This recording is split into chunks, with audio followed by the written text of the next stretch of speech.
El tema que vamos a compartir en esta noche lo he titulado Desarraigarse. Pedro le dijo, recuerda que nosotros hemos dejado todo lo que teníamos y te hemos seguido. Marcos capítulo 10, versículo 28. Acuérdense que en el tema anterior compartimos este texto en inquietud de Pedro al Señor Jesús cuando descalificó al joven rico, que no lo siguió a él porque tenía muchas posesiones.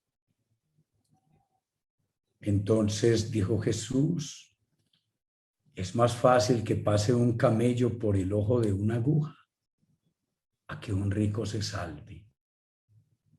Qué difícil es para los que confían en sus riquezas, para los que han hecho de las riquezas un Dios, entrar en el reino de los cielos.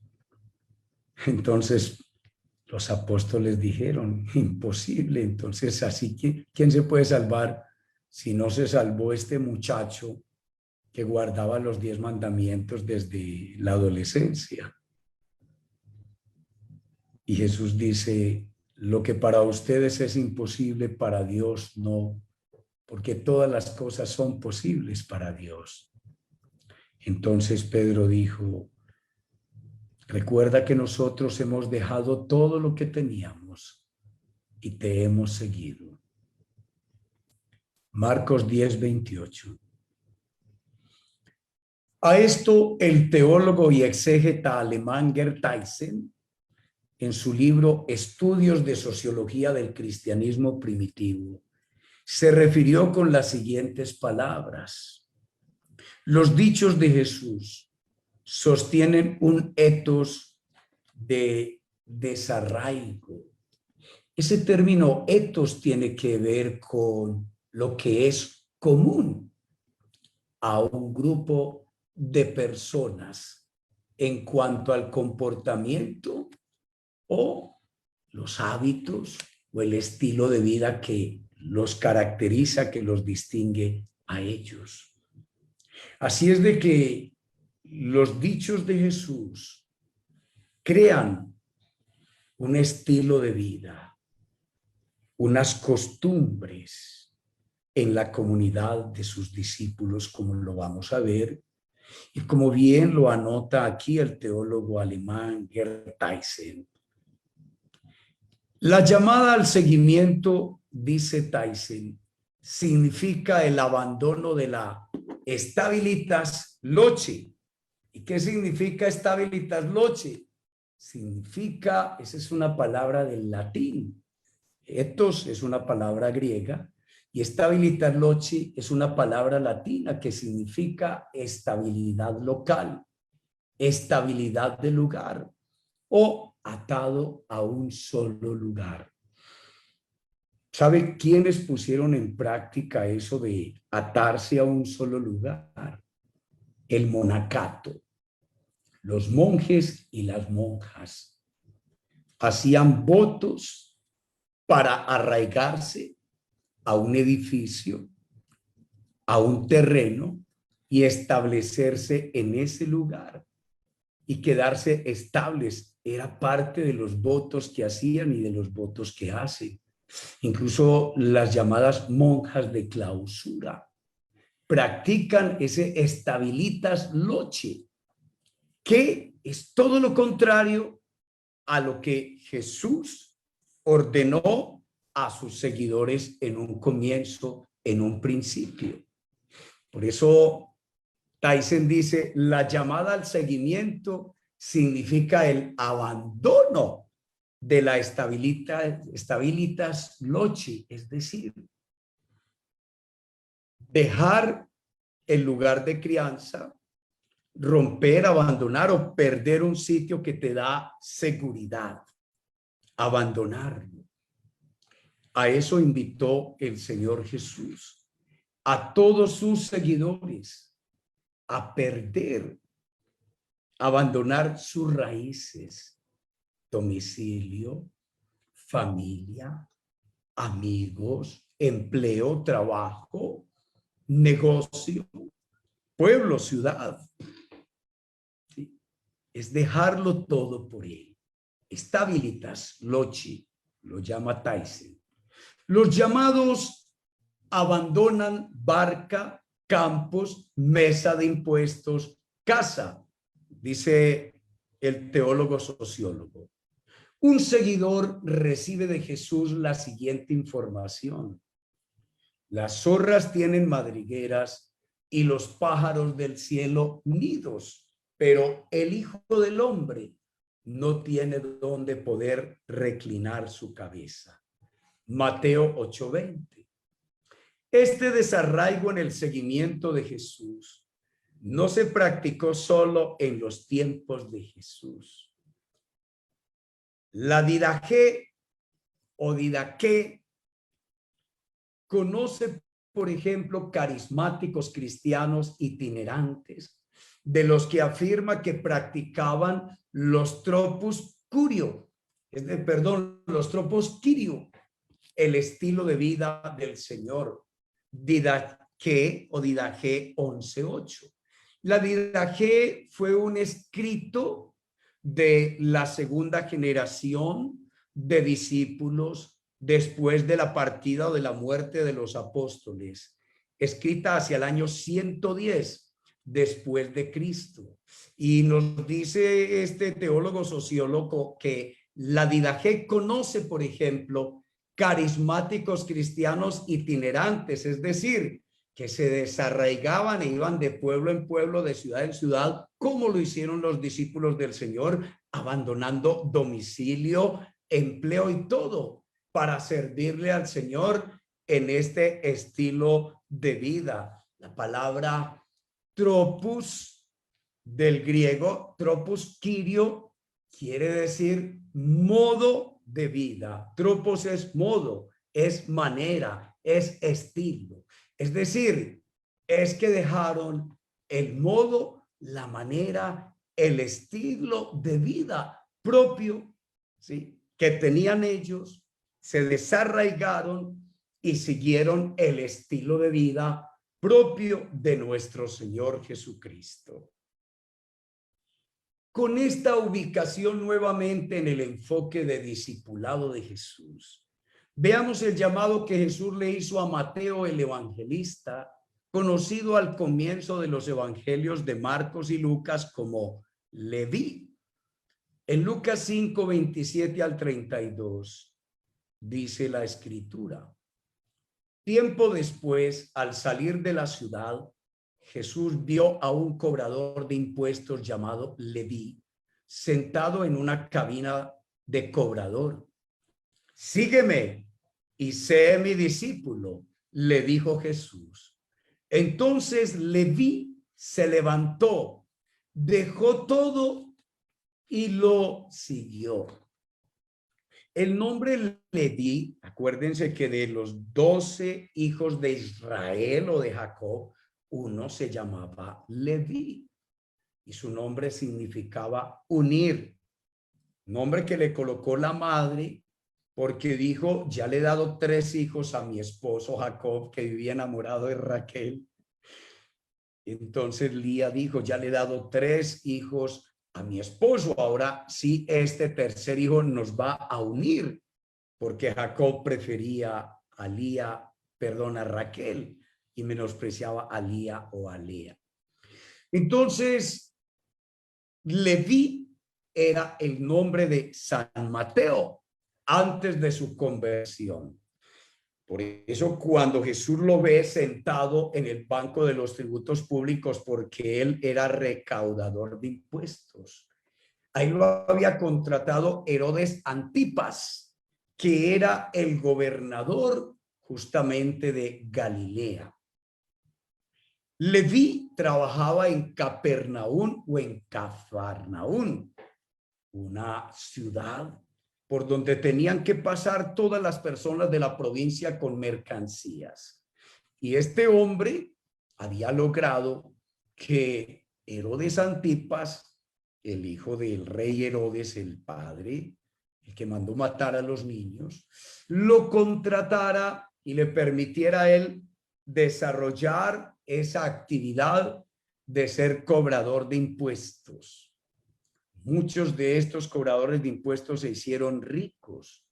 Es muy probable que Mateo fuera rico y además fuera de pronto uno o la persona más importante al cobrar impuestos en aquel lugar, por lo que vamos a ver enseguida, queridos amigos. Entonces Jesús le dice, sígueme y sé mi discípulo. Entonces Leví se levantó, dejó todo y lo siguió.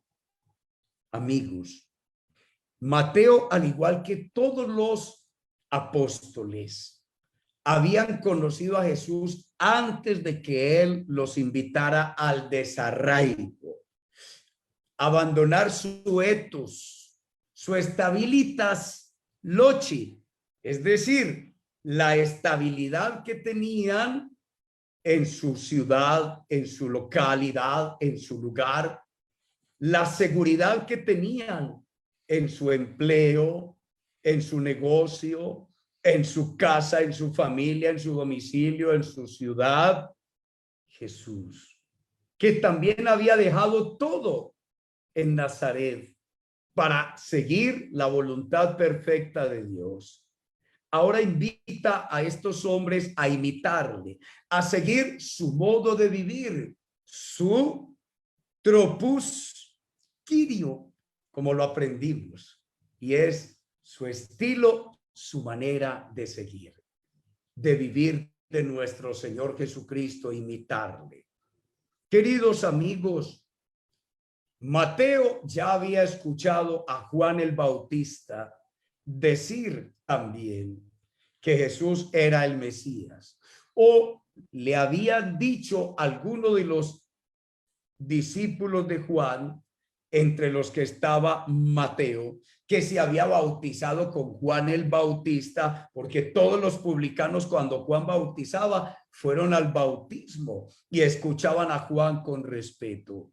Entonces, no era la primera vez que Mateo veía a Jesús, oía hablar de Jesús, sino que Mateo ya sabía que Jesús era el Mesías. Eso se había propagado, difundido, y cuando Jesús pasa por la oficina, solo le dijo, sígueme y sé mi discípulo, y Mateo instantáneamente, sin pensarlo dos veces, sin titubear, se levantó, abandonó su negocio, ese negocio que lo había hecho rico, que le había dado tanto poder, tanta seguridad y estabilidad y tanto prestigio entre la gente malvada, entre los ricos, entre los codiciosos, en Capernaum, y siguió a Jesús dejándolo todo.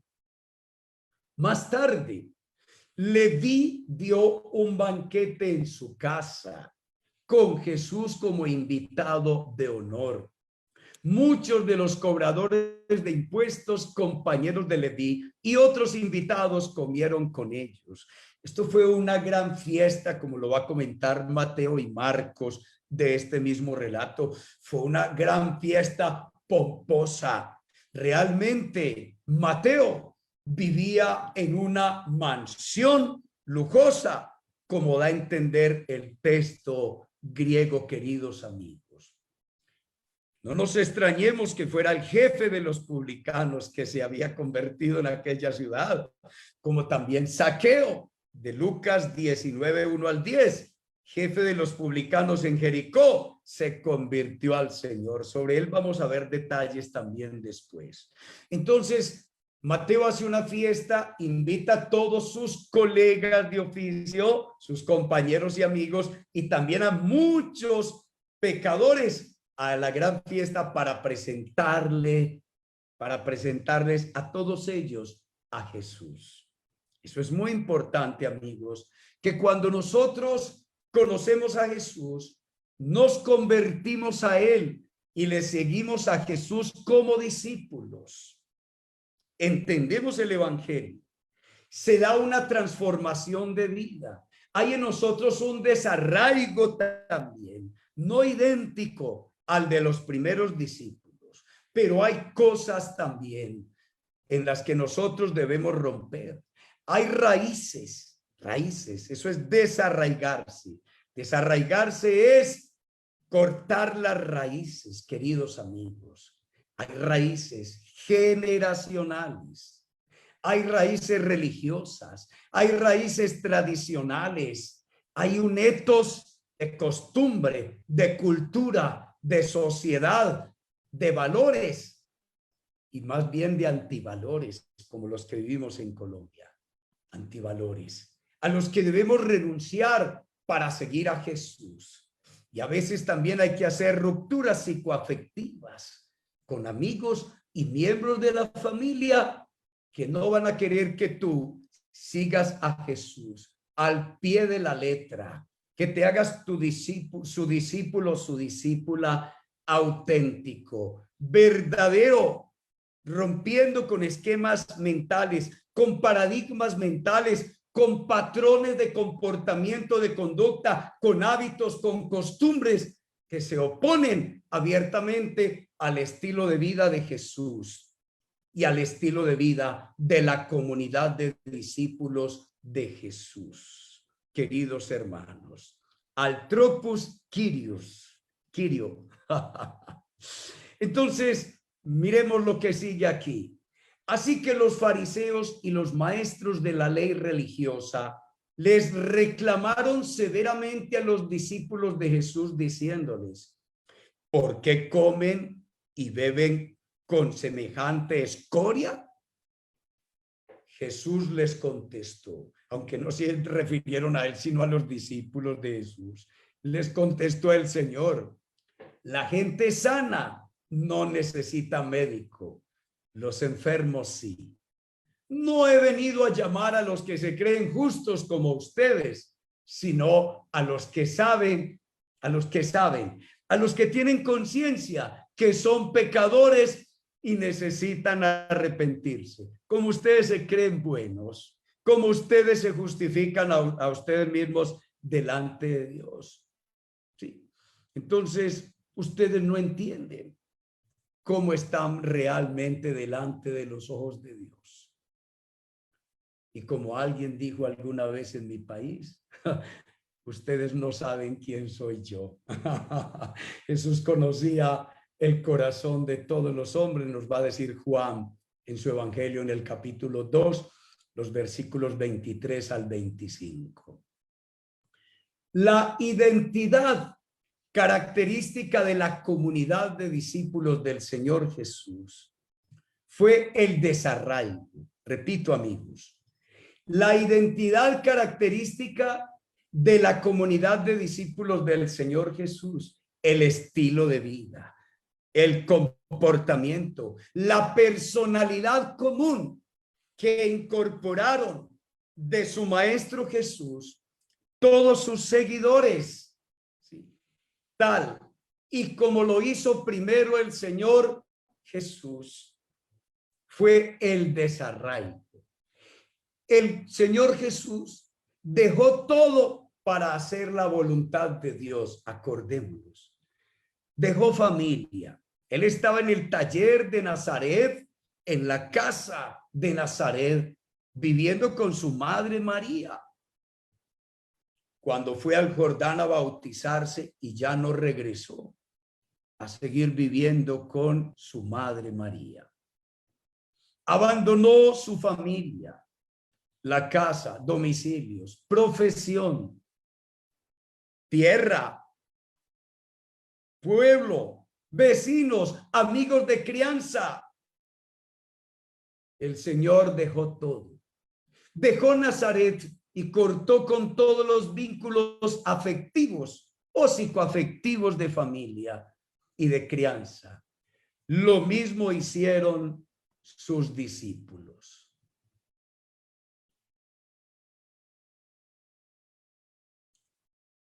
Y Gerd Tyson, en la introducción que hicimos, nos dice que eso no fue solo en su investigación sociológica, siguiendo el método científico de la historia de las formas, Quizás muchos de ustedes no entiendan este lenguaje, pero este mensaje, como queda en las redes, puede llegar a algún teólogo que lo entienda, y es importante que ese teólogo sepa lo que estamos hablando aquí.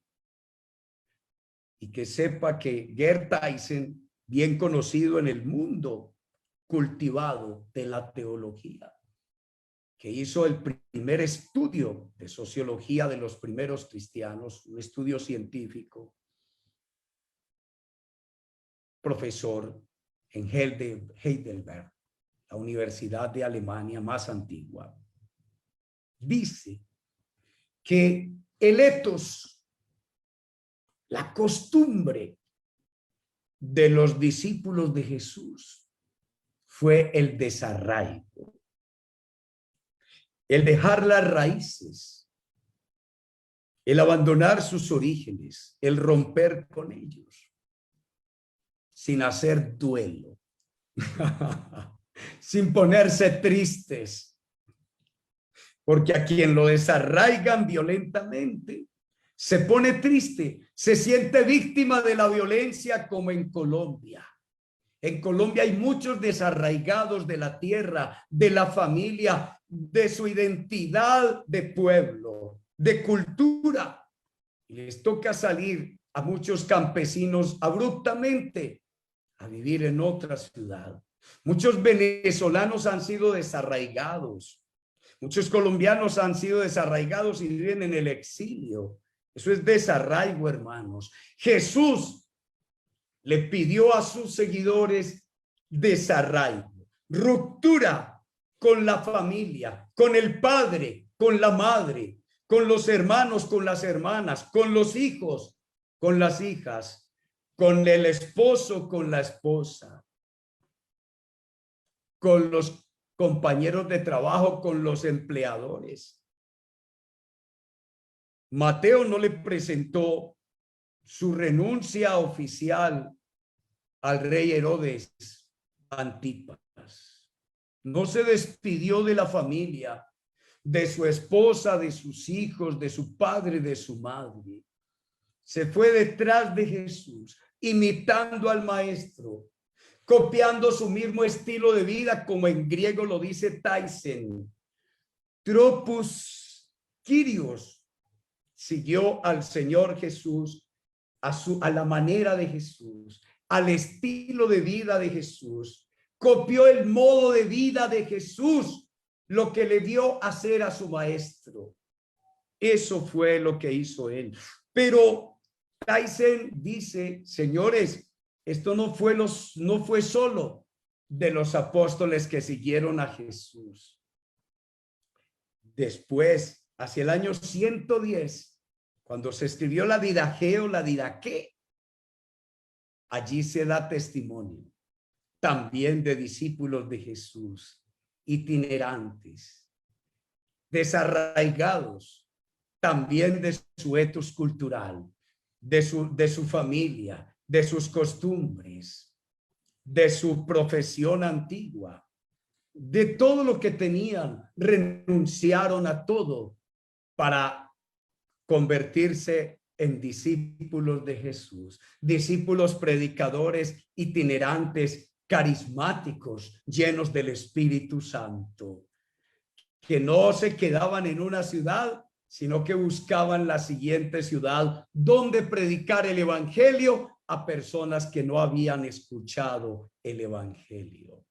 Esto es desarraigo. Y algo de esto nos toca a nosotros en el tercer milenio, mis queridos amigos. De eso estaremos hablando poco a poco. Me encantó compartir también con ustedes hoy estas reflexiones de la palabra de Dios. El Señor nos invita a prepararnos para el desarraigo, para hacer rupturas emocionales, psicoafectivas. Y quizás a alguno o alguna le toquen rupturas y conflictos con los amigos, con la familia, con los compañeros y compañeras de trabajo, con los empleadores. Yo sí que he vivido de estas cosas.